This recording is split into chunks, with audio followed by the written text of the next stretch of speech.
start by recognizing the Vice Chancellor of the University of Dar es Salaam. Permit me also to recognize the Deputy Vice Chancellor and to recognize Professor Penina Mlama. And in the audience, permit me to recognize Mzee Warioba, my Lord, I recognize you.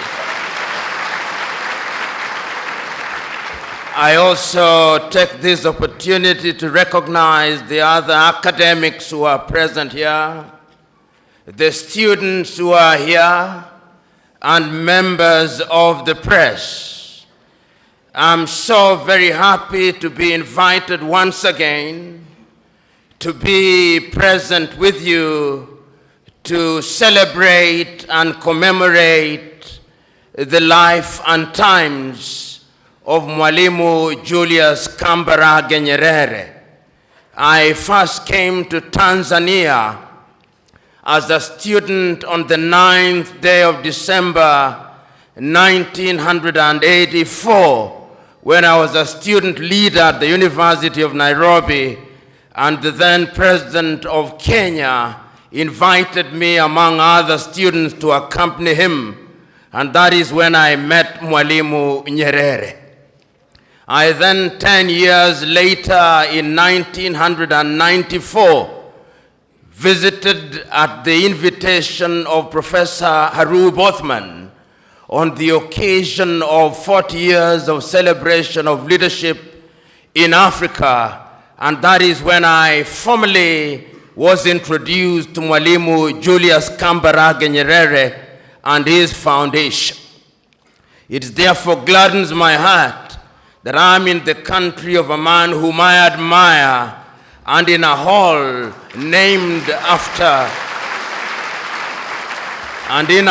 that is named after another great African, the Osagyefo, Dr. Kwame Nkrumah.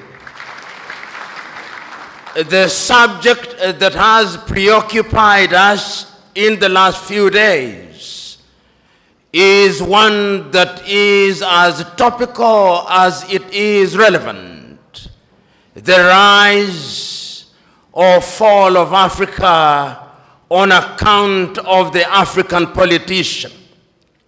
And in order to do justice to that subject and to remain faithful to my chosen subject, which is a call for hygiene in African politics, there is a sense in which one must take a historical journey, if only to appreciate the factors that animated Africans to seek to regain their independence from the colonial masters.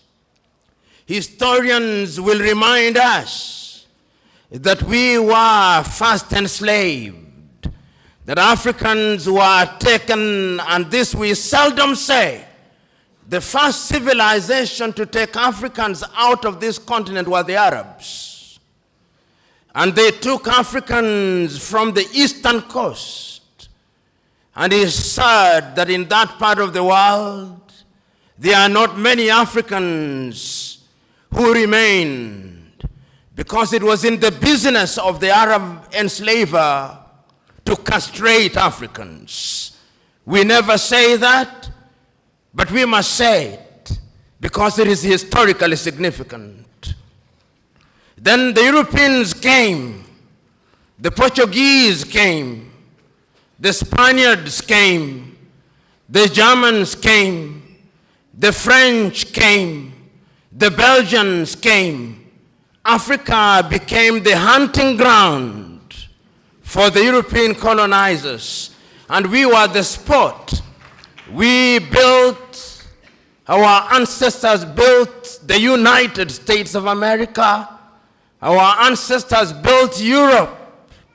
And when slavery had lost its shine and sheen, the Europeans abolished it. But they replaced it with yet another pernicious enterprise: the colonization of Africa. The Europeans sat in Berlin, in Germany, in 1884, and they looked at the map of Africa and parceled it out. The British had their share.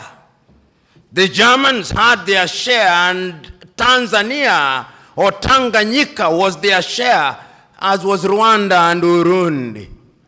The Spaniards were Johnny-come-latelys in the arena, and they got little Equatorial Guinea and Southwest Africa. The French were here, the Portuguese were here, and we were colonized. This time round, they did not take us away.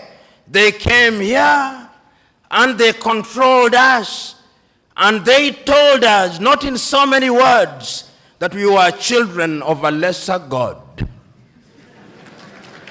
And we were treated as if we were children of a lesser God.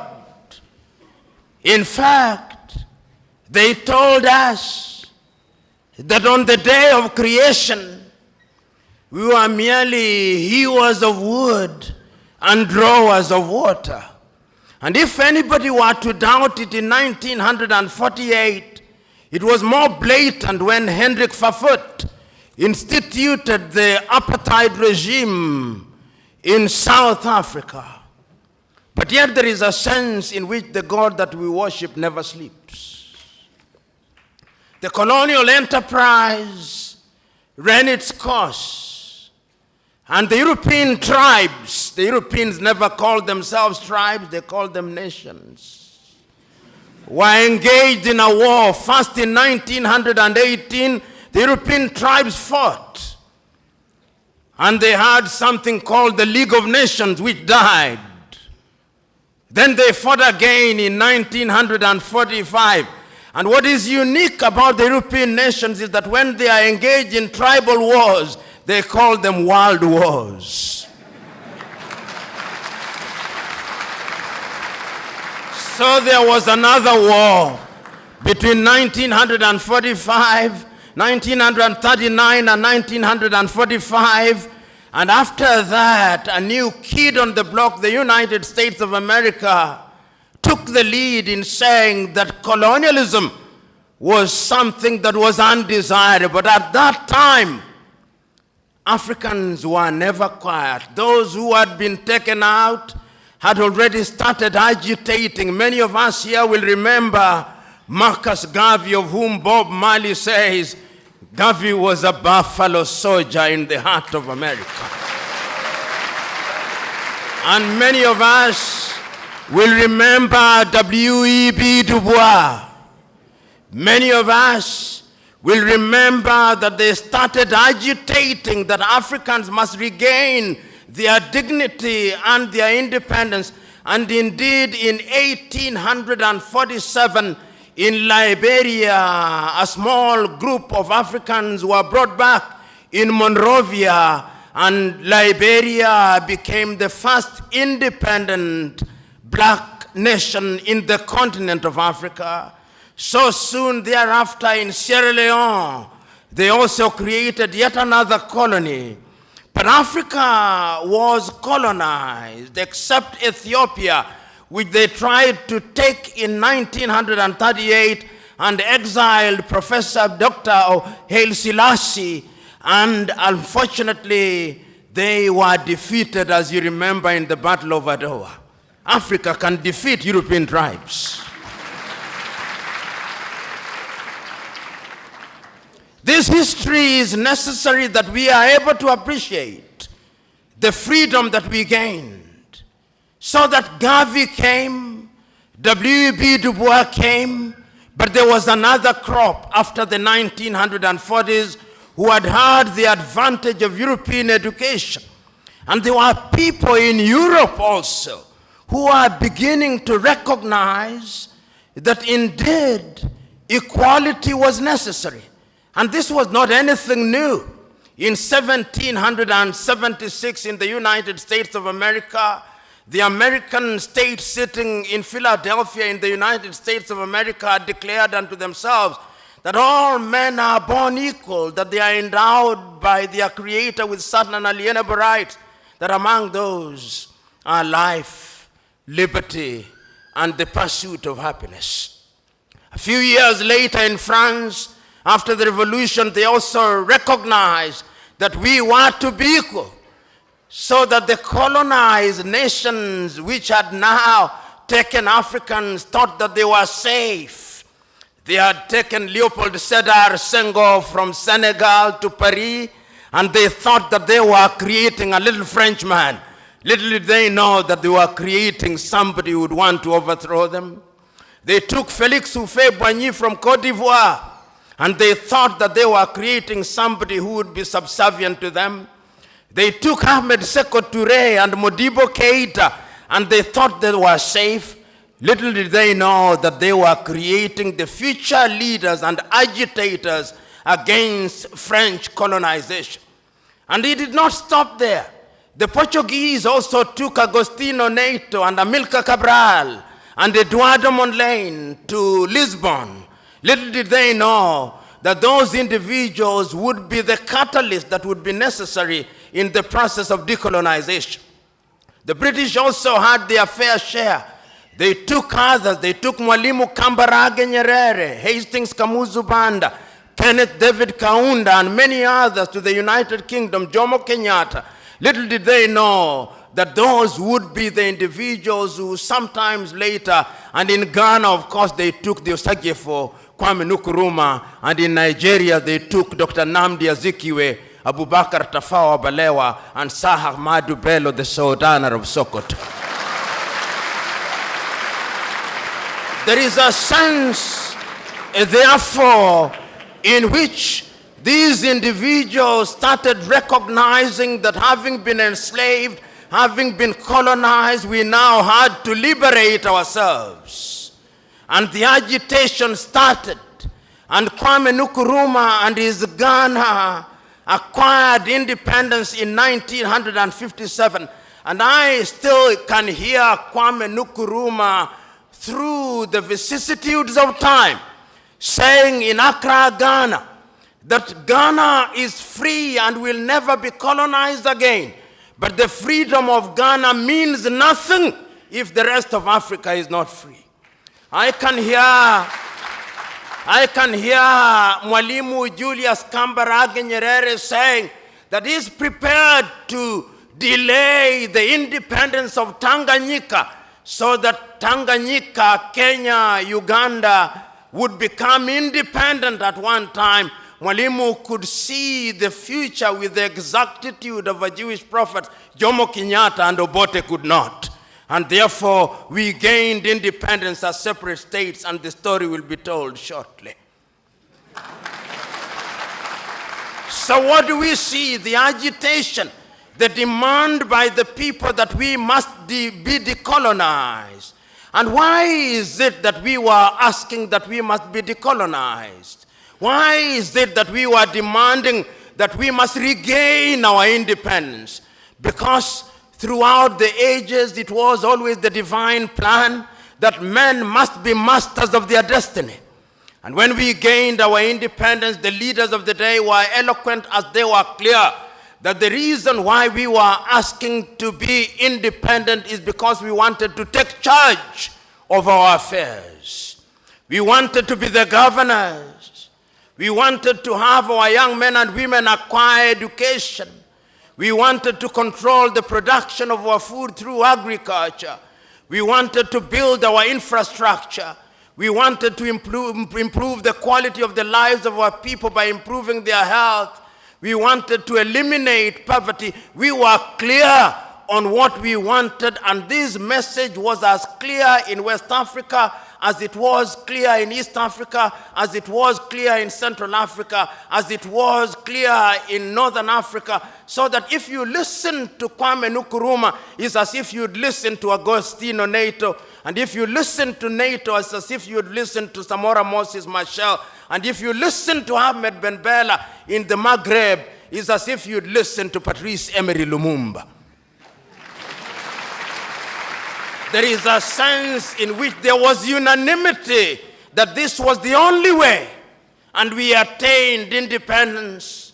And I remember so very vividly in 1957, in Casablanca, Morocco, was it in 1960, when the then 8 independent African countries met on the Osagie for Kwame Nkrumah, was clear that we must ensure that everybody else regains their independence, and that we must remember that the colonial master is not asleep, and that if we don't unite, he'll come under other guises through the neo-colonial project.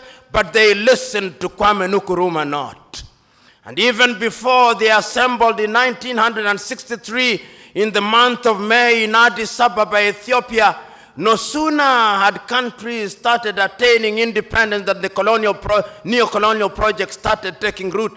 And in 1960, the first coup d'etat and assassination took place in Togo when Sylvanus Olympio was eliminated. 1 year later, Patrice Emery Lumumba was eliminated. So that in 1963, in the month of May, when 32 heads of states and government assembled in Addis Ababa, Ethiopia, there were several speeches, but 3 speeches stand out. Kwame Nkrumah's speech, Mwalimu Kambarage Nyerere's speech, and Emperor Haile Selassie's speech. Haile Selassie was the host, and in his own inimitable style, he reminded the congregation who are present in Africa Hall in Addis Ababa, Ethiopia, that was a momentous occasion, and that the long-term health of Africa not only required but demanded that Africa must pull in the same direction, Haile Selassie said. And Mwalimu took the baton from Haile Selassie and repeated the same words, celebrating the fact that we were independent and we had the opportunity of determining in our affairs. But the greatest of the speeches was that of the Osagie for Kwame Nkrumah. Kwame Nkrumah had a sense of urgency which everybody else did not have. He said, not in so many words, but in effect, that if we want to immunize ourselves from the diabolical machinations of the erstwhile colonial master, now turned neo-colonizer, we have to move here as one Africa, with the United States of Africa, with one army, with one currency, with one central bank, and with one nation. But they listened to him not. They had started getting used to the trappings of power. So what they came out with on that day in the month of May 1963 was a weak organization of African unity, the OAU, which many commentators were quick to describe in many ways and many times as the toothless bulldog. It was never a dog. It did not have teeth, but the effect of it is that it did not do very much. Some say it was a talking shop. Mzee Warioba, who was then active in political life and in other sectors, will attest to that. Yet later, we were to create another body, the African Union, and we'll have something to say about that. So we come out of Addis Ababa, Ethiopia in 1963, clear as to what we want to do. The African politician begins to emerge. We have them in different parts, but they begin to show characters that are totally inimical to our expectations. You of the Swahili say, maskini akipata matako huliambwata. Maskini walipata matako zililiambwata. They started getting used to the trappings of power. And we started having countries which we thought would liberate us. And I'm talking about the hygiene of the politics. It started disappearing. Many of these individuals now thought that they were demigods, suffering from what I call the Messiah complex, thinking that they had been brought to Africa to liberate her, and that they suffered from two major diseases. One of them is the martyr syndrome, and the other one is the Messiah complex. They think that their countries owed them. Africa started producing leaders that one cannot recognize. How many of you will forget Jean Bedel Bokassa of Central African Republic, that man who murdered little children in the streets because they did not buy uniform from his wife? That Jean Bedel Bokassa. How many of you will forget Mobutu Sese Seko Kumbendu Wanzambanga, who changed his country's name and presided over a kleptocratic regime? The Democratic Republic of Congo is the richest resource country on earth. Conservatively, it is said that under her belly, she has minerals, which is equivalent to 34.1 trillion United States dollars. And yet today, it is one of the poorest nations on earth. It is the only nation on earth which on the day of the election has its president saying, we know we ought to have elections, but we have no money to hold elections. When you see a country which has as its official name the Democratic Republic of Congo, know that there is no democracy. In fact, I dare say that any country, two countries that I know insisting on having as a part of their official name the Democratic Republic of something are never democratic. The other one is Korea, the People's Democratic Republic of Korea. It's as if when you can't graduate to be a doctor, you go to the church and you ask to be baptized as Dr. Mwadime. But that is not the point. The point is that who can forget Mobutu Sese Seko? Who can forget Idi Amin of Uganda? Who can forget Mengistu Haile Mariam of Ethiopia? And one can go on and on, because hygiene had started disappearing from African politics. Our agriculture was beginning to suffer. European musicians who had a little sense of guilt came to perform in Africa, Bob Geldof, to free the Ethiopians out of hunger. There was no hygiene in our politics. We could not run our education systems. Our young men and women were going to India because the budgets meant for education were consumed by individuals whom we had entrusted with the task of presiding over it. Our health sectors were beginning to collapse. And as I've said before, the political leadership did not have any faith in those institutions. Typically, the typical African politician, perhaps not in Tanzania today, if they were sick, they had a cold, they would not go to Muhimbili, they would go to London. If they were Kenyan, they would not go to Kenyatta Hospital, they would run to the United Kingdom. Tragedy, no hygiene in our politics, because Africans had started engaging in theft. In fact, I used to say that African politicians were thieves. Then I went to Uganda and I was told that they are not thieves, they are looters. And when I went to Liberia last week, I was told they are not looters. I was told they are looters on an industrial scale. That is the logical metamorphosis of the African politician, whose appetite for public wealth is completely insatiable. Hygiene was disappearing from African politics. And we could see the effect of the disappearance of hygiene in African politics.